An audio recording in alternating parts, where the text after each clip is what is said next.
Catechism last few weeks, and last week we talked about how is the covenant of grace administered, or how was it under the Old Testament, and this week we're going to talk about how is the covenant of grace administered under the New Testament. And that's the question that we have. Question 35. How is the covenant of grace administered under the New Testament? And the answer is, under the New Testament, when Christ the substance was exhibited, the same covenant of grace was and still is to be administered in the preaching of the Word and the administration of the sacraments of baptism and the Lord's Supper, in which grace and salvation are held forth in more fullness, evidence, and efficacy to all nations. Okay, so that's a mouthful. Yeah, there's a lot in there, right? And we don't talk this way anymore, so that makes it a little more difficult sometimes to gather the meaning. But there are several passages here I want to read as we kind of think through what this answer means. And the first has to do with how it's administered throughout all the nations. Under the New Testament, the covenant of grace is to be administered throughout all nations with baptism in the name of the triune God. And we see that in Mark 16 and in Matthew 28, where we see that Jesus is saying, go into all the world to proclaim this.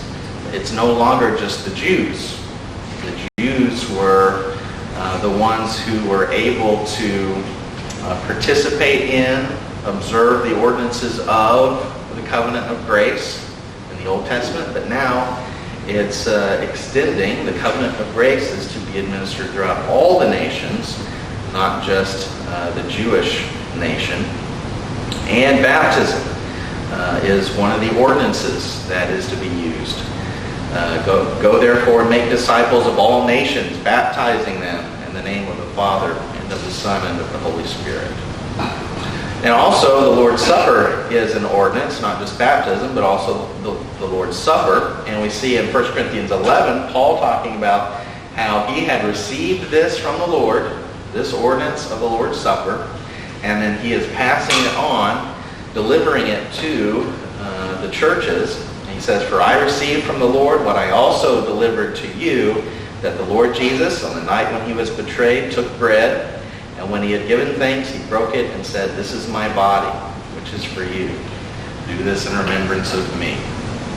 And so here we see the Lord giving us also the supper as one of the ordinances of the covenant of grace. And then in 2 Corinthians 3, we see mention of how the New Testament administration of the covenant of grace is better than the Old Testament administration.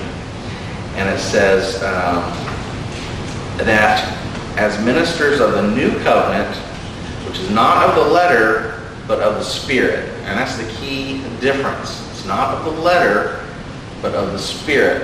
And when you think of the letter, what do you think of? The law, right? It's not about the letter of the law. It's about living by the Spirit. For the letter kills, but the Spirit gives life. Now, if the ministry of death, the point he's going to make now is that the glory associated with the new covenant is greater than the glory of the old covenant. But first, he wants to convince us of how great the glory was in the old covenant. Because it was great, great glory. Because this is the covenant of grace, even if it was in the Old Testament. There's much glory associated with it. So he says, now if the ministry of death, carved in letters on stone, which is in reference to the Ten Commandments, right? When you put those on stone, came with such glory that the Israelites could not gaze at Moses' face because of its glory. Remember that? When he came down from the mountain, from Mount Sinai, his face was shining like light because of the glory of the covenant. And this covenant was being brought to an end, this administration of it. So if that was being brought to an end, will not the ministry of the Spirit have even more glory? For if there was glory in the ministry of condemnation, the ministry of righteousness must far exceed it in glory. Okay? And then also another passage which speaks to the new covenant being greater than the old in Hebrews. And in fact, most of Hebrews is about how the new covenant is greater than the old. But as it is, Christ has obtained a ministry that is as much more excellent than the old as the covenant he mediates is better, since it is enacted on better promises. And then he quotes a couple of passages from the Old Testament. For this is the covenant that I will make with the house of Israel after those days, declares the Lord. I will put my laws into their minds and write them on their hearts, and I will be their God, and they shall be my people. And they shall not teach each one his neighbor and each one his brother, saying, Know the Lord, for they shall all know me, from the least of them to the greatest. And you'll notice in there he talked about writing the law on the hearts. And this goes back to, again, it's not a covenant of following the letter of the law. It's a covenant of life in the Spirit. And the Lord has placed His Spirit within us and given us the ability to live freely in the Spirit rather than being burdened by the weight of all of the laws. Now we're going to go into more detail into some of these things as we go through the questions. So let's do that. Let's jump into the questions. All right, so what other name is used for the New Testament? New Covenant. New Covenant. And in fact, the Greek word is the same.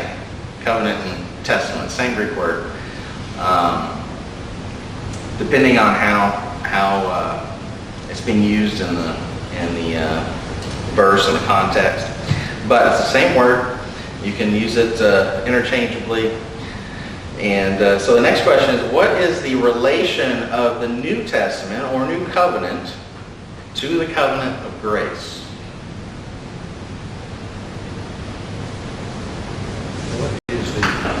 What is the relation of the New Testament or the New Covenant to the covenant of grace? There are different administrations of the covenant of grace. Okay, all right. So we have the New Covenant. Well, yeah, okay. We have the New Covenant. All right, but there was an old covenant, right? All right. And we need to remember that there's one covenant of grace. These are both the one covenant of grace. Okay? But like Blair said, there were different administrations. And that's the bulk of what we're going to talk about today. What are these different administrations, and how are they different? Why are they different? And I missed last week, but we were talking about, you're teaching, right, Blair? We were talking more about the Old Covenant, how the Old Covenant administration worked, and what it represented, and that kind of thing. So this week, we're looking at this new administration now. Same covenant, though. It's covenant of grace. And they talk about an Old Covenant and a New Covenant as if they're totally different, but it's just the administrations that are different. Just the way we observe the covenant, okay? And when was this in effect? This was in effect from the fall to the crucifixion, basically, or Christ, or whatever. And the New Covenant is going from the crucifixion to Resurrection. Yeah, resurrection, or I was going to put last day, the end, the second coming, So keep that fixed in your mind. All right, number 3. What 3 meanings does the phrase the New Testament have? And what it's asking is, when you hear somebody say New Testament, they're just talking about stuff. They say New Testament. What does that mean? And there's like different things it could mean if they just were talking about the New Testament, right? So what? The last 26 books of the Bible. Yeah, the books from that. Okay. New Testament. What does that mean? Okay, that could be the written books. There's 27 of them. Yeah, 27. 27 books of in the New Testament. All right, that's one meaning. Yeah, that's A. I have to change to a different color. My black's drying out. All right, so what else? What else might New Testament refer to? The period of time. Okay, a period of time. A period of time from Christ. Which is what we were just talking about, right? Yeah. Period of time. Okay, so crucifixion to the end. All right. What else? What else might New Testament refer to? Administration of the covenant. Okay. Yeah.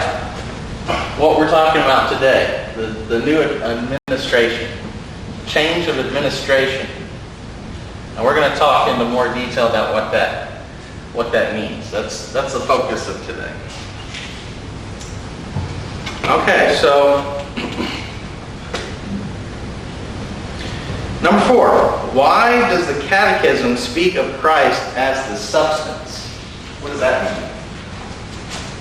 Somebody read the answer out loud.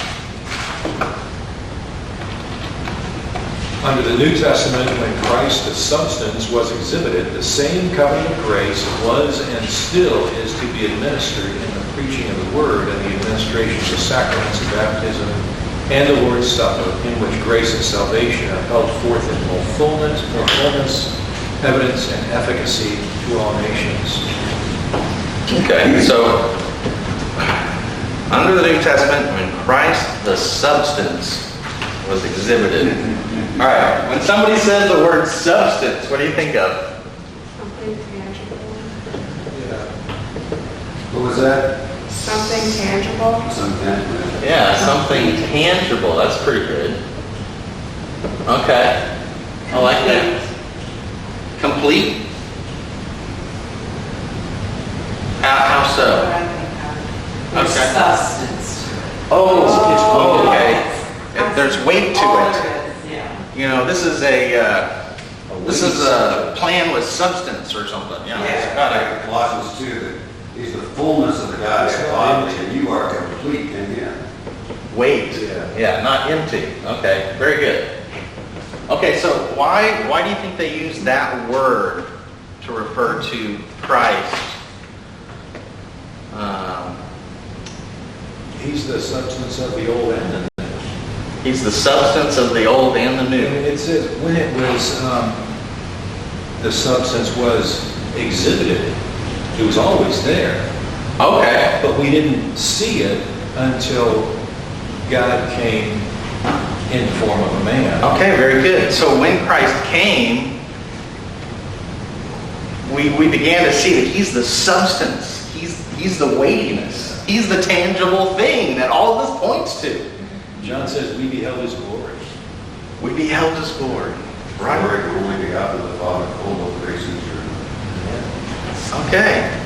And you're right, Blair. They threw in that when He was exhibited, it was seen. It's not like it suddenly existed and didn't exist before. It was just that we were able to see it. It was exhibited. We were able to see it.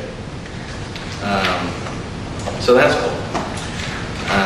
All right, so number 5. Do you guys notice how much space you have there for number 5? That means it's a long answer they want. Right? I give you a little space to, write quick little answers, but we get to number 5 and it's half the page. And there's going to be 5 different parts to the answer. What are the main differences between the ordinances of the New Testament and those of the Old Testament? What are the main differences? And there are a lot of differences. So let's go through them. Okay, is that easier to read? I'm going to try blue.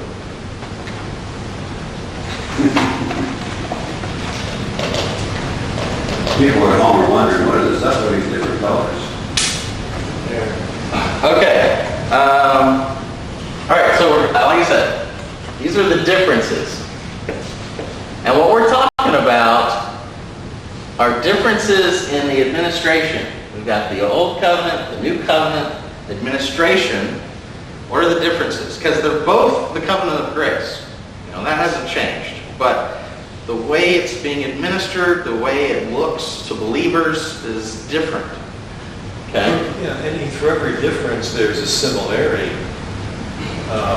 And that the administration is different, but okay, you need to make these sacrifices.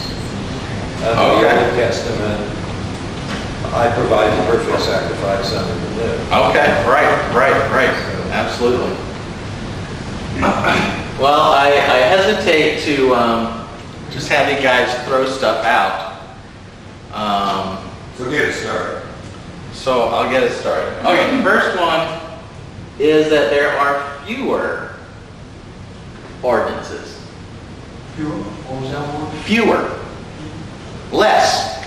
Not as many. You think about the Old Testament ordinances, what were some of the things that they had to do? Well, it's mostly doing things. Well, I'm thinking of their religious observances. Their religious observances. What were... Sacrifices, Okay, there were dietary laws. sacrifices, dietary laws, feasts, festivals, prophecies, They had to have a priesthood the to priesthood represent the people. as intermediaries, Even the tabernacle and the temple. the temple, traveling to Jerusalem, to a physical location. All this stuff was a part of what it meant to be a follower of God. And you had to do all this stuff. These were the ordinances. Okay, but now the New Testament's fewer. What do we have now? In the New Testament, I didn't come to destroy the law. Correct. The Old Testament was law. There was law. You had to do the law. You didn't do the law, you were screwed. Right. The New Testament, well, so they thought that Christ was going to do away with the law. You didn't see he came to do away with the law. He came to fulfill it. Yeah. Okay, so here in the New Testament, the ordinances we have are 3. Preaching, baptism, and supper. That's it. That's it. That's the only things that are encompassed in the New Testament administration of the covenant of grace. All right, now, second thing, which is related but different. Simpler.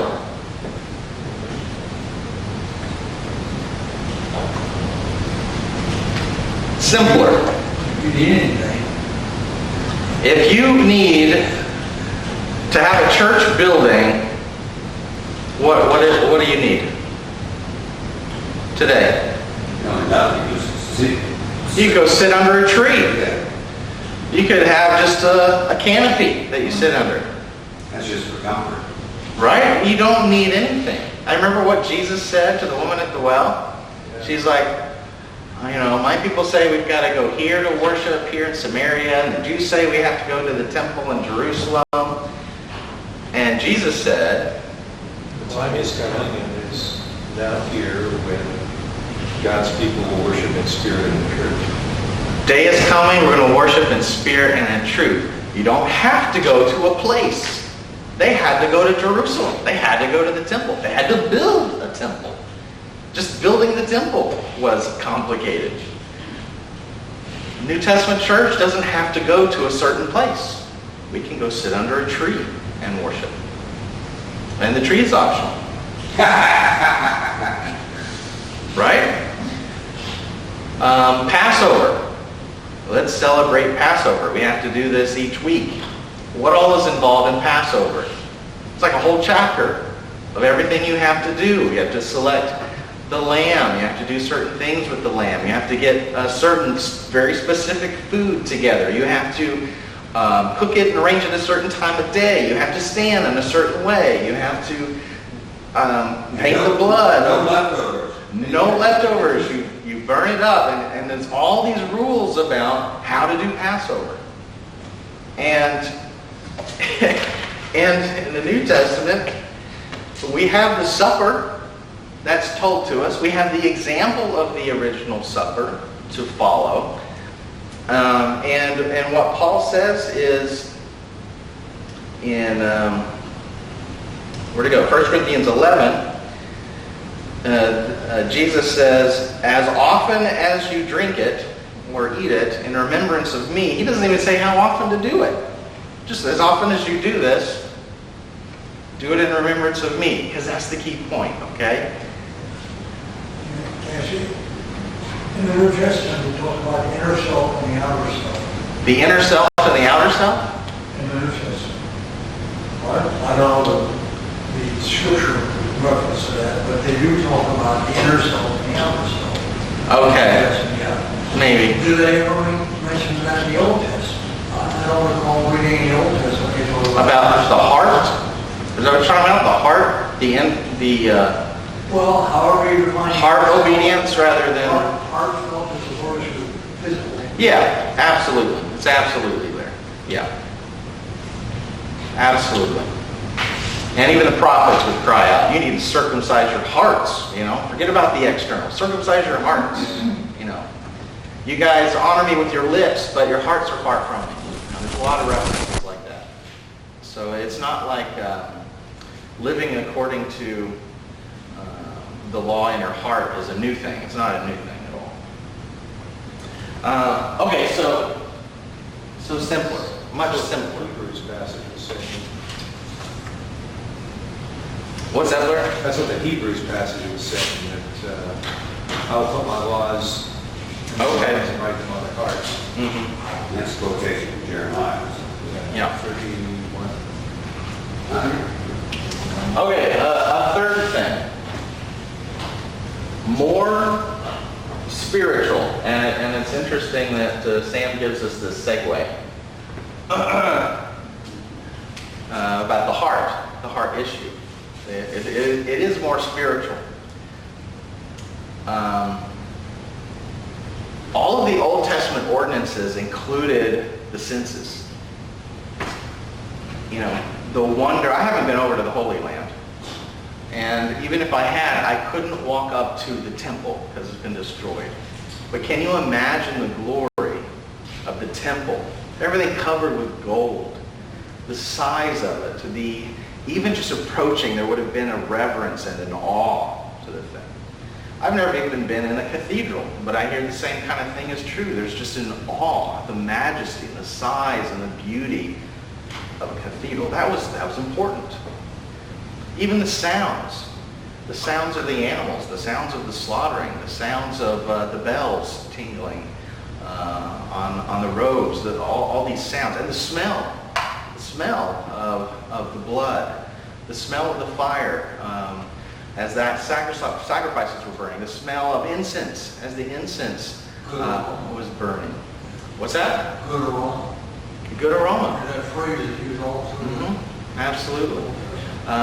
The taste, because part of a lot of these rituals were eating of the flesh of the sacrifice. What am I missing? A touch. You know, the whole thing was physical, and we still have some of that when we do the Lord's Supper, right? All of our senses are involved. We smell it, we see it, we taste it. You know, all these things are happening. But in the Old Testament, it's so much more physical, and so much more outward. And I don't like saying that we're more mature than the Israelites. That's not really the case. But God has dealt with his people in a more progressive and a deeper way throughout history. And we've come to a point now where we understand the value of spiritual things in concert with physical things. Whereas back then it was, I think, more physical. And that was just the way people thought and behaved. So anyway, this new covenant is more spiritual. Or we have more effectual.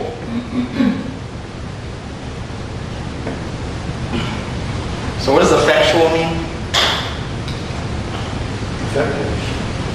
Effective.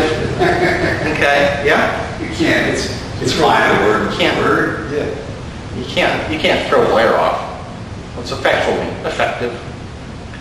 You can't throw them off. What's effective mean? Effectual. Accomplishing its purpose. Okay. Yeah, it has an effect. I like the word they use. It's a word we don't use very much anymore. Efficacy. Yeah. Efficacy. Mm-hmm. Same root. Yes. Yeah. The Old Testament. In the Old Testament, the people. How did the people get saved? How did they enjoy fellowship with God? What did they do? Just at the most basic level. In their hearts, what did they do? Yes, believe. They had faith. Okay? That is the most basic level, and that was all they needed. Faith in God to keep his promises. And today, what do we have to do? Most basic level, in our hearts. Very same thing. Exactly. Same thing. We have to believe, we have to have faith in God, that he will keep his promises. That's it. But if you're in the midst of the Old Testament administration with all of these things that you have to do, it seems harder, doesn't it? It's kind of like a burden. Like, oh, it's time for this festival again. We have to do this festival, and we got to go to Jerusalem again for the celebration. And I've got to arrange to get a sheep, and it's just there are all these laws, and you never know if you're doing it right. You always have to go to the priest and say, am I doing this right? I need to do it right. And how much flour? Because I have to have a certain amount of flour and oil and everything. What were the ratios, and how do I do that? And it's complicated. It's hard. It's inconvenient. Expensive too. And expensive. And you're a real big sinner. Right? I mean, you stop and think about it. How many times a day do we confess our sins before the Lord? And each one of those would require a sacrifice in the Testament. So if a person was really living close to the Lord and really had a sin, because there was sin. There's also those sacrifices that would bring the sins of ignorance. You didn't realize this was a sin. Oh, now I do. So now you're paying for another lamb, or you pull one from the flock. That costs. Yeah, sacrifices for sin and for peace offerings. Just for the love of God. The sacrifice for the blessing God has given you, the tithe, the thank offerings, and all these different things. Yeah. The first fruits. You're not cutting me slack. And now, like Bob was just saying, if we need to confess our sin, we can drop to our knees wherever we are, any time of the day, and do it. Free. No expense, no complication, because Christ has fulfilled the law. He has done it. And he's our mediator. He's our priest. And so that's what this point is getting at. In the New Testament administration, We don't have all of that weight of stuff to cause us to doubt. Are we right with God? Have I done everything I needed to do? So you could say it's more effectual because the work is done.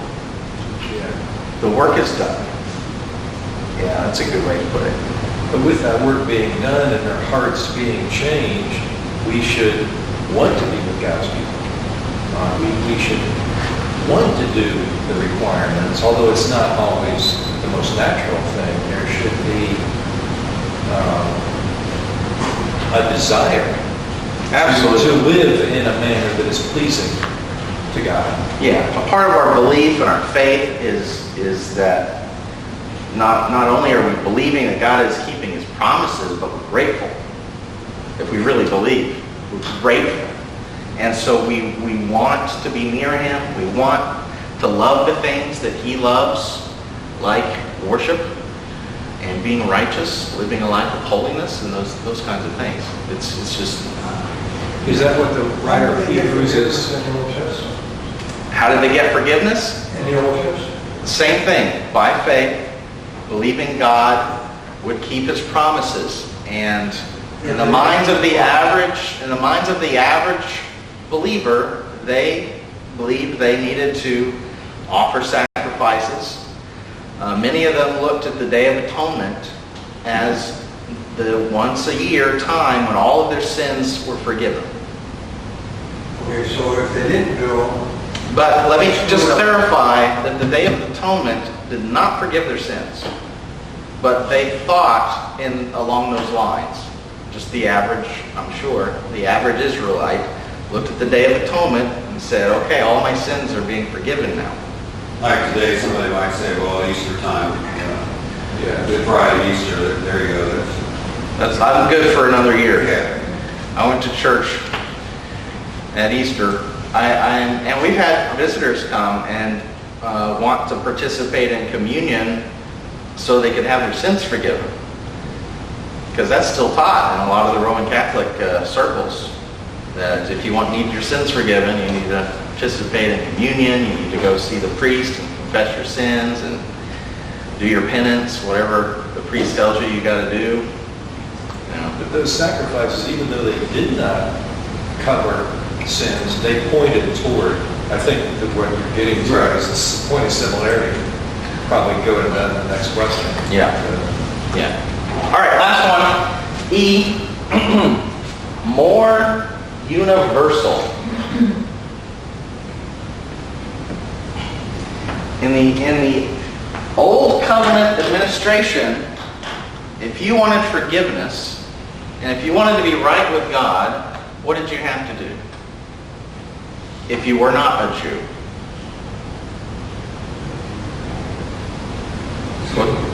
If you were not a Jew, if you didn't live in Israel,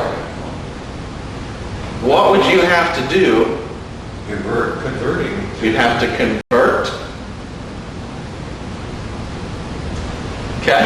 Although we see Job, it was, Well, Job is probably, if we're talking about the Old Covenant ordinances, Right. okay, there's always exceptions. I understand, yeah. Because the covenant of grace is universal, right? The way we understand it in the New Testament would have been fine in the Old Testament, but it wasn't the way that God was revealing Himself to the people, right? So you had to convert. You and your family might even feel the need to move to Israel so that you could fully participate in the feast.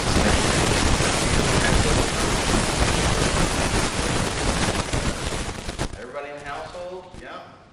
Were there also Gentiles who did not do the full conversion, but they followed, was it in the New Testament? Yeah, what are they called? The Hellenists, or the Greek-speaking Jews, they were almost, they were called, was something about Gentiles, it was freedom of Gentiles, or something like that. They knew the forgiveness of God, but they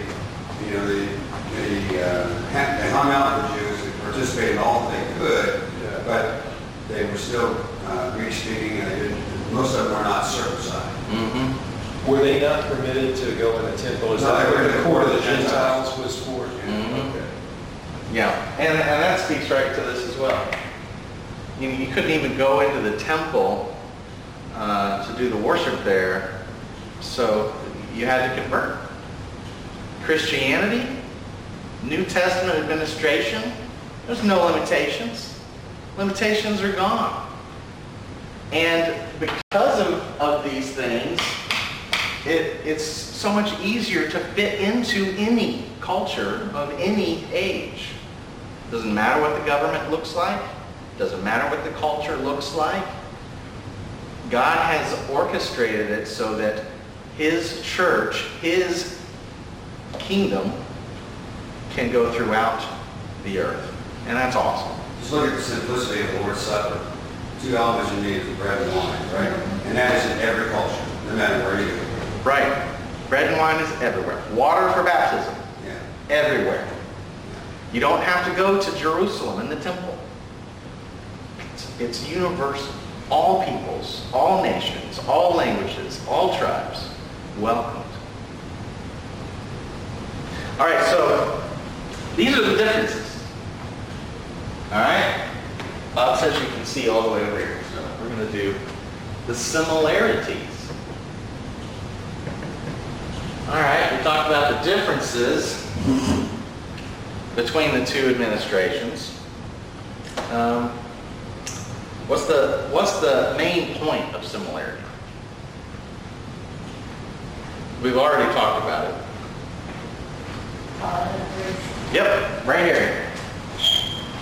The one covenant of grace. I'm from here. All right. One covenant of grace.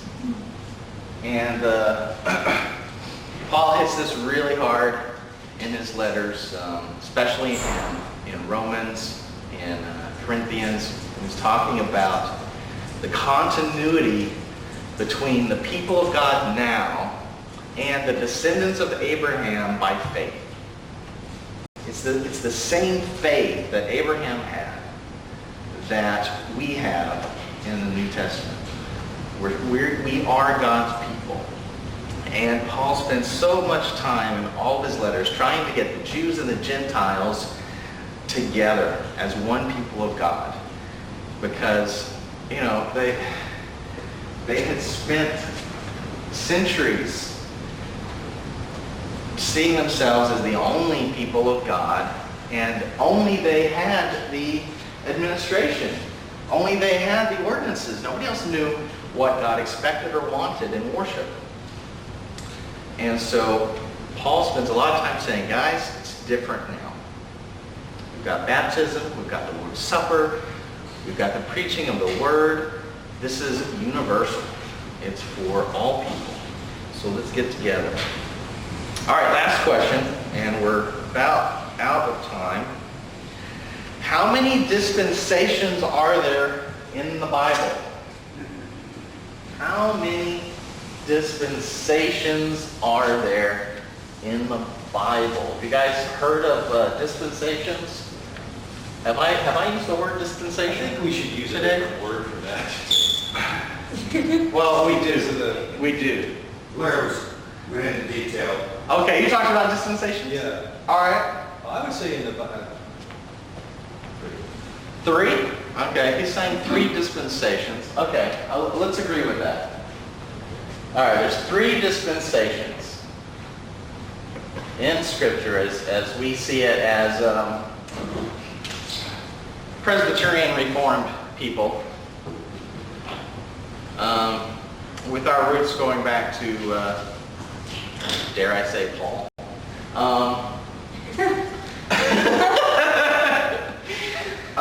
Okay, so if you guys were to try and divide up history into 3 dispensations, what might you do? Creation. Creation? Well, I don't remember the dispensation. They haven't had 10. Well, if there's only 3 real ones, if there's only 3 real ones, real dispensations. Creation, law, grace. Okay, yeah. I wasn't going to use those terms, but I think those work pretty well. All right, so creation, law, and grace. Creation being before the fall. Covenant works. Okay, before the fall. And then law would be from the fall. Well, it's this. The administrations. The administrations are the difference, right? The fall to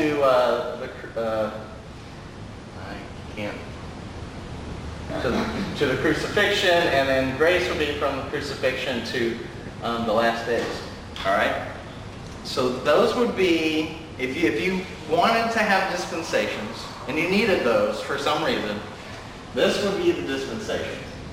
But I do not like using the word dispensation anymore, so I talk about administrations of the covenant of grace. Okay? And a lot of modern theological works will use that terminology instead of dispensations.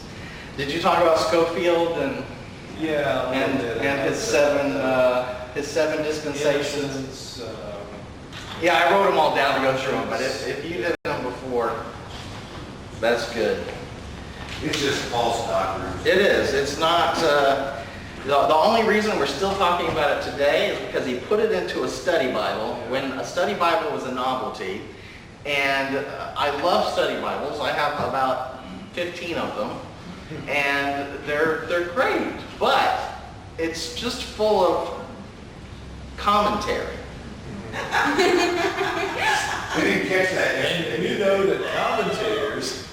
It's just a Bible that has commentary built into it, right? And so when Schofield put his 7 dispensations in there, which are fundamentally wrong, it just spread throughout Western civilization like crazy, and we're still talking about these dispensations even though they are fundamentally wrong. What was great about that is that people, in that day, people had an interest and they wanted to learn that. And I think, if we had that interest today. Oh, well, and Blair, there is interest in study Bibles. Those things are flying off the shelves. There are hundreds of study Bibles to choose from. It's crazy. And there's more coming out all the time. Every year there's another dozen study Bibles at least. Even from people, reputable people, there's another study Bible. I know. We've got, I don't know how many Reformed study Bibles now. But anyway, we're out of time.